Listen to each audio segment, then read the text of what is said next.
खुरम क्या कहेंगे, आज क्या हुआ, क्या मैच हुआ? और कहते हैं कि साउथ अफ्रीका ने अपने पैरों पे खुद कुल्हाड़ी मार ली। 4 विकेटें बाकी, 6 विकेटें बाकी, 4 ओवर बाकी, 26 रन और नहीं कर सके। इकबाल भाई बड़ा मैच, प्रेशर, और यही आप देखें क्लासन आपको मैच में ले आया था। हाँ। मगर उसने मैच फिनिश नहीं किया। जब आखिरी ओवर चल रहे थे तो मैं बॉलिंग देख रहा था इंडिया की, और मैं ये सोच रहा था कि हम अपनी बॉलिंग को वर्ल्ड क्लास बॉलिंग कहते चले आए हैं। मैं भी उन दावेदारों में शामिल हूँ।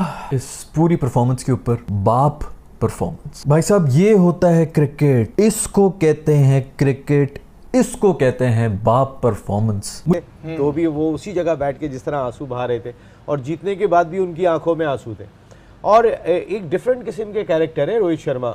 नमस्कार दोस्तों, भारतीय टीम की परफॉर्मेंस पर पाकिस्तानी इस वक्त काफ़ी ज़्यादा तारीफ़ कर रहे हैं। पाकिस्तानियों का कहना है कि पाकिस्तान के लोग अधिकतर यही बात करते थे कि पाकिस्तान की बॉलिंग नंबर बने, पाकिस्तान के बॉलर बहुत ही ज़्यादा ख़तरनाक हैं, लेकिन पाकिस्तान के बॉलर सब पूरी तरीक़ा से सेट साबित हो चुके हैं और भारत के बॉलर लगातार अच्छा प्रदर्शन कर रहे हैं। जिस तरह से भारतीय गेंदबाजों ने हारे हुए मैच को भारत को जिता करके वर्ल्ड चैंपियन बनाया, उसकी तारीफ पाकिस्तानी भी कर रहे हैं। जो काम कोहली ने किया पहली इनिंग में, वो क्लासन को सेकंड इनिंग में करना चाहिए था, और ये हिस्ट्री में हमेशा याद रखा जाता। बंदा यही सोच लेता है कि मैं इतनी ब्लास्टिंग फॉर्म में हूँ, मैंने तकरीबन मैच हारा हुआ मैच बिल्कुल सीधा करके रना बॉल कर दिया, मेरे विकेट पे रहना कितना जरूरी है। उनके आउट होते ही गेम चेंज हुआ। ये थोड़ी सोचने, गेम अवेयरनेस की बात होती है और गेम सेंस। विराट कोहली ने कुछ नहीं किया पूरा वर्ल्ड कप उसका। कल हम यही बात कर रहे थे, रन से उसके 7 इनिंग्स में। कल मैं यही आपसे बात कर रहा था, अगर फाइनल में विराट कोहली रन कर देता है तो पूरा वर्ल्ड कप एक तरह और विराट कोहली 76 रन कर दिए। उसके 76 निकालते हैं तो इंडियन टीम के 101 रन था। सही कह रहे हैं। तो जमीन आसमान बड़े मैच उसने कुछ नहीं किया, उसने आखिर तक वो विकेट पे रहा। ये काम क्लासन को करना चाहिए। उसने एक्स्ट्रा ऑर्डिनरी बैटिंग की है, आपको ऑलमोस्ट हारा हुआ मैच जितवा दिया था, मगर फिनिश नहीं किया। वो पीछे पीछे लगे रहे, उनको एक विकेट में लिए, उसके बाद गेम चेंज हुआ। डॉट बॉल ऐसी हो रही थी, देखें सही है, बुमराह अच्छा बॉलर है, सिंगल भी नहीं निकालने। महाराज ने उसको जिस तरह बॉलें रोकी हैं उसकी, मैं समझ से ये बाहर हूं कि उसको चाहिए था मिलर को, बोलता भाई स्ट्राइक तो रोटेट कर, टांगे जोड़ के बल्ला आगे रखने को बम थोड़ी फेंक रहा है। सही। और दूसरी बात ये 7 गेंदों पर 2 रन बनाए महाराज ने। जी, मैं अर्ज कर रहा हूं कि इतनी जबरदस्त पार्टनरशिप हुई मिलर की और क्लासन की। उसके बाद जो क्लासन गए, उसके बाद मिलर को चाहिए था वो स्ट्राइक रोटेट करने की तो बात करे, बाउंड्री ना लगवाए, फिर आखिरी बॉल पे कोशिश करे स्ट्राइक सामने आए। मगर वही वाली बात है कि जो इन पे टैग लगा हुआ है कि प्रेशर में जी वो चोक कर जाते हैं, तो एग्जैक्ट वही चीज आज देखनी है। और जिस तरह की बॉल मिली थी, पहली बॉल मिलर को आखिरी ओवर में जो पहली बॉल थी, उस बॉल पे वो मिलर छक्का मारता है, प्रेशर में वो बैट घुमा, मिडिल नहीं हुआ और वो कैच। और वो मैं बोलता हूँ पूरे टूर्नामेंट का बेहतरीन कैच इसलिए कह रहा हूँ जबकि वो अच्छा कैच था, एक्स्ट्राऑर्डिनरी नहीं था, अच्छा कैच। उसकी वजह दिमागी थी, उसके उस कैच की वजह से इंडिया वर्ल्ड कप जीत गया। वरना छक्का हो जाता, 3 गेंदों पे हार्दिक को 3 छक्के मार देता। मिलर के लिए कोई मसला नहीं है क्योंकि उनकी इतनी पेस नहीं है। वो सूर्या कुमार की जो कैलकुलेशन थी बाउंड्री पे, आउटस्टैंडिंग थ्रू आउट टूर्नामेंट उन्होंने पेट्रोलिंग किए विराट कोहली ने और सूर्य कुमार ने, मिड ऑन से मिड ऑन, मिड ऑफ से मिड ऑफ। यही होती है स्मार्ट अच्छा, आपने एक चीज और नोट की, स्मार्ट कैप्टनशिप एक बार फिर सामने आई। 18वां ओवर लाना बुमराह का सेंसिबल डिसीजन, वहां से आप मैच में आ गए। सही कह रहे हैं आप। जिस पर्पस के लिए लेके आए वो शेल में गए, वहीं एक विकेट मिली और वहां से वो मैच में वापस। और कोई ये नहीं सोच सकता था कि पांड्या आखिरी ओवर करेगा, इसलिए कि बुमराह उनके पास है, लेकिन उसने बुमराह को लाकर प्रेशर डाला। बेसिकली आप अपने बोलते नहीं है कि भाई जंग हारने से बेहतर आप हथियार इस्तेमाल कर लो। हाँ। तो उसने वही किया कि भाई हम मैच आखिर तक तब जाएंगे जब बचेगा। हाँ।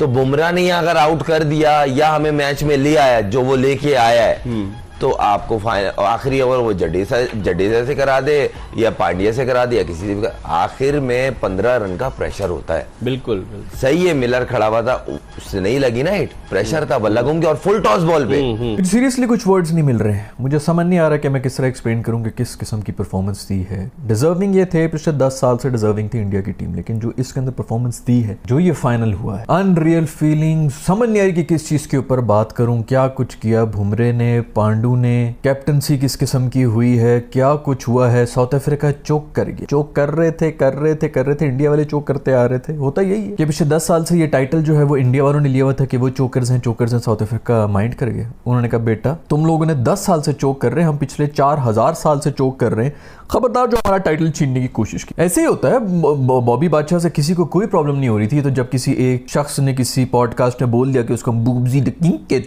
कहते हैं, उसके बाद से ही सब सड़ गए ना कि भाई ये क्या किंग, जब एक पहले से बैठा हुआ है एक टाइटल, भाई तुम नया बना लो। अब सुल्तान ऑफ स्विंग कह दें अगर किसी और बंदे को तो तपेंगे नहीं क्या लोग? रावलपिंडी एक्सप्रेस किसी और को कह दें तो तपेंगे नहीं क्या लोग? बस अजीब, कोई क्रिएटिविटी भी नहीं कि कुछ नया टाइटल लेके आ जो बूबजी द किंग कहते हैं, तो इसलिए तब गए थे सब। खैर, साउथ अफ्रीका ने कहा कि भाई हमारा जो चोकर का तुम लोगों ने ब्रांड है वो खराब करने की कोशिश की, तुम लोग समझ रहे हो कि तुम लोग चोकर हो, हम ऐसा चोक करेंगे कि भूल जाओगे। 24 बॉलों के ऊपर 26 रन चाहिए थे, मैच था ही नहीं, शुरू से साउथ अफ्रीका के हाथ में नहीं था। मैं यही बात कर रहा था कि भाई 40 पे 60 हो या 70 हो, बिल्कुल T20I का स्कोर है, चेज होता है, लेकिन इंडिया पे नहीं होता क्योंकि इसके अंदर बुमराह के 2 ओवर होते हैं और वैसे भी अर्शदीप वगैरह और ये जितने भी पांड्या शांडे हैं वो वाइड यॉर्कर मार रहे होते हैं। डेथ बॉलिंग के अंदर कोई मैच ही नहीं कर सकता पूरी दुनिया के अंदर। तो आप इनके आखिरी जो पूरी टीमें समझती है ना कि हम आखिरी 4 या 5 ओवर्स में कर लेंगे, रन रेट थोड़ी सी काबू में रखे, आखिरी 4-5 ओवर्स में हम 12-12, 11-11 रन कर लेंगे, नहीं कर सकते। यही वो करते आ रहे हैं और यही सोच के क्लासन ने कहा कि भाई आगे कुछ नहीं होना, यही ओवर है अक्षर पटेल को जो पेले हैं छक्के, क्लीन हिटिंग, सीमलेस, उड़ के गई है, आवाज ही नहीं है, बस बॉल की सिर्फ लगने की आवाज आ रही थी और बॉल स्टेडियम से बाहर जा रही थी। 22-24 रन का ओवर की है, रन और बॉल के ऊपर इक्वेशन आ गई थी और फिर भी इंडिया जीता है। जहां से जीता है उसकी कोई मिसाल ही नहीं है और जिस वजह से जीता है बुमराह, यार ये बंदा मैंने पहले भी बताया इंसान नहीं है, पता नहीं कौन सी मिट्टी ये खाता है यार ये बंदा। उसने फिर आकर लेजर गाइडेड यॉर्कर्स मारे हैं और आउट भी कर रहा है। जो कि हमेशा ये बात करते थे कि हमारे पास वर्ल्ड क्लास बॉलिंग लाइनअप है, हम दुनिया को तहस नहस कर देते हैं, हमारी ये एबिलिटी है, हमारी ये क्वालिटी है, हम इस क्लास के बॉलर हैं, हम उस क्लास के बॉलर हमारी टीम के अंदर मौजूद हैं। तो मैं सोच रहा था कि जब पाकिस्तान को इस तरह के मैचेस मिलते हैं तो हमें क्या हो जाता है, और ये सच है, इसको इग्नोर नहीं किया जा सकता। इसको हमने बहुत अरसा इग्नोर किया इन बातों के अंदर कि जनाब हम वर्ल्ड क्लास बॉलिंग लाइनअप हैं और पाकिस्तान की मिट्टी बड़ी जरखेज है, वहां से फास्ट बॉलर्स बड़े निकलते हैं जो कि पाकिस्तान की उन्होंने दुनिया के अंदर पाकिस्तान को बड़ी कामयाबियां दिलाई हैं। तो मैंने रिसेंट पास्ट के कुछ मैचेस को रिकॉल किया, साउथ अफ्रीका और अफगानिस्तान के खिलाफ चेन्नई के अंदर वनडे वर्ल्ड कप के मैचेस, हमारे पास यही सिमिलर सिचुएशन थी जो आज रोहित शर्मा के बॉलर्स के सामने थी। उन्होंने अपनी टीम को कामयाबी दिलाई और हम वहां पे नाकामी अपने गले में डाल के वापस आए थे। मैंने फिर थोड़ा पीछे जाके सोचा, एशिया कप के अंदर श्रीलंका के खिलाफ कोलंबो के अंदर, जहां पर हम जिस मैच में कामयाबी हमें मिलती तो हम इंडिया के खिलाफ एशिया कप का फाइनल खेलते, वो मैच भी बहुत दर्दनाक अंदाज में पाकिस्तान का खत्म हुआ, वहां पर भी हमारे बॉलर्स हमें धोखा दे गए। उससे थोड़ा और पीछे जाइए, 2022 के अंदर विराट कोहली जब बैटिंग हमारे खिलाफ कर रहे थे तो वहां पर भी हमने देखा कि हमारे बॉलर्स अब मैच नहीं जितवा सके। उसी वर्ल्ड कप के फाइनल के अंदर पाकिस्तान के बॉलर्स एक स्टेज थी जहां पर इंग्लैंड को हम रोक सकते थे, लेकिन हमने ना उस तरह की उस दिन हिकमत अमली अपनाई और ना ही हमने उस तरह की बॉलिंग की। और फिर मैंने 2021 का T20 वर्ल्ड कप का सेमीफाइनल याद किया जहां पर हारिस रऊफ और शाहीन शाह अफरीदी के पास ये अपॉर्चुनिटी थी कि वो पाकिस्तान को फाइनल में पहुंचा सकते थे, नहीं पहुंचाया उन्होंने और वो कुछ नहीं कर सके जिनके ऊपर हमने हमेशा तकिया किया है। और इस वर्ल्ड कप के अंदर यूएसए के सामने जो हमारा मैच था, उस मैच के अंदर भी हमारे बॉलर्स ने हमें कामयाबी नहीं दिलाई है।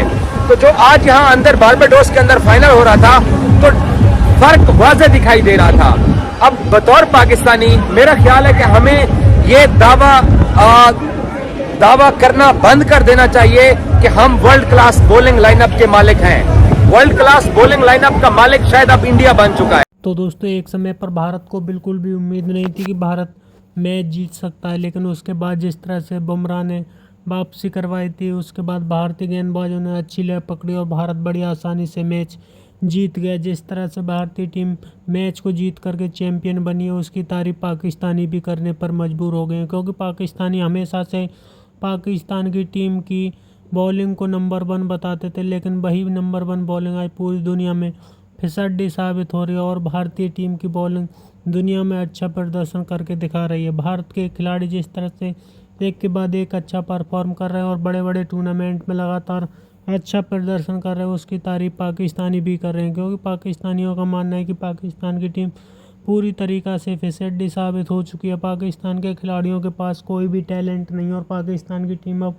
नाम की टीम रह गई है, क्योंकि पाकिस्तान में हमेशा से यारी दोस्ती के खिलाड़ी खिलाए जाते हैं, जो कि पाकिस्तान में कभी भी परफॉर्म नहीं कर पाते। पाकिस्तान की टीम सुपर 8 में भी क्वालिफाई नहीं कर पाई और भारत वर्ल्ड चैंपियन बन गया, जिसकी तारीफ पाकिस्तानी भी खुद कर रहे हैं। आपकी क्या राय कमेंट में जरूर शेयर करें। यदि आप चैनल पर नए, चैनल को सब्सक्राइब करें। वीडियो पसंद आए तो लाइक करें, कमेंट करें और शेयर करें।